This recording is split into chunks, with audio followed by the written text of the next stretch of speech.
Dear students, आज का जो हमारा टॉपिक है वो है कोवलेंट बॉन्ड। कोवलेंट बॉन्ड, अब इसको हम किस तरह एक्सप्लेन करेंगे? तो ऐसा बॉन्ड जो इलेक्ट्रॉन की शेयरिंग से बने, मीन के a bond which is form by mutual sharing of two atom is called covalent bond.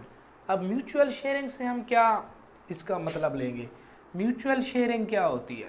अब हम पहले पढ़ चुके हैं कि एक रूल होता है डुप्लेट रूल, एक होता है ऑक्टेट रूल, कि कोई भी एटम अपने आप को स्टेबल करने के लिए या तो डुप्लेट रूल को फॉलो करता है या फिर ऑक्टेट रूल को फॉलो करता है। अब अगर हम बात करें म्यूचुअल शेयरिंग की, कि अगर हम एक एग्जांपल ले लेते हैं कि एक हमारे पास एटम ए है और एक है एटम बी, इन दोनों के पास लास्ट शेल में 7 इलेक्ट्रॉन है। अब इन्होंने स्टेबिलिटी की तरफ भी जाना है। अब ये क्या करेंगे? एक दूसरे के साथ इलेक्ट्रॉन को शेयर कर लेंगे। जब ये इलेक्ट्रॉन को शेयर करेंगे तो इन दोनों के जो वैलेंस शेल है वो कंप्लीट हो जाएगा और इस तरह जो बॉन्ड बनेगा उसको हम कहेंगे कोवलेंट बॉन्ड। अब इसकी टाइप्स की बात करते हैं। इसकी 3 टाइप हैं। पहला होता है सिंगल कोवलेंट बॉन्ड।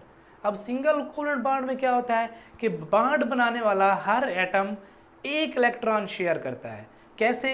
अगर हाइड्रोजन एटम की बात करें तो हमारे पास एक हाइड्रोजन एटम ये है और एक हाइड्रोजन एटम ये है। अब इन दोनों के पास क्या है? एक एक इलेक्ट्रॉन है। अब ये क्या करेंगे? दोनों एक इलेक्ट्रॉन को क्या कर लेंगे? शेयर कर लेंगे और इस तरह ये दोनों एटम मिलके हमारे पास क्या बना देंगे? Hydrogen molecule.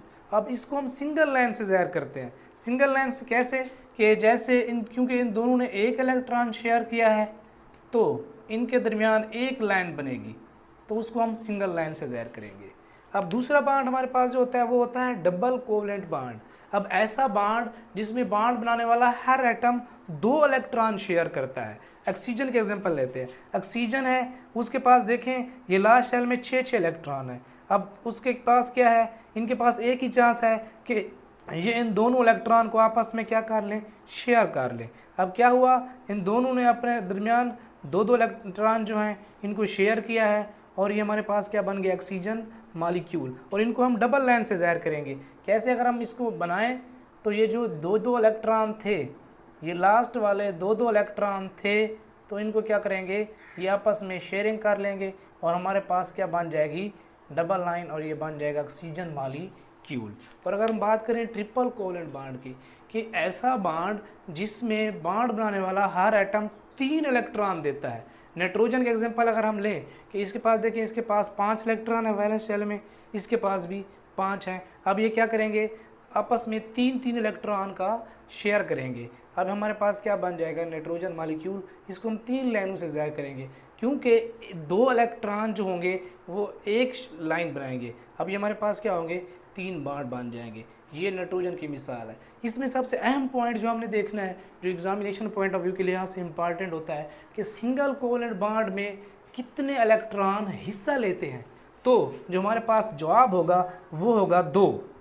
और डबल में कितने इलेक्ट्रॉन हिस्सा लेते हैं शेयरिंग के लिए? ये होगा 4। और ट्रिपल बॉन्ड में कितने इलेक्ट्रॉन हिस्सा लेते हैं? वो होगा हमारे पास 6। थैंक्स।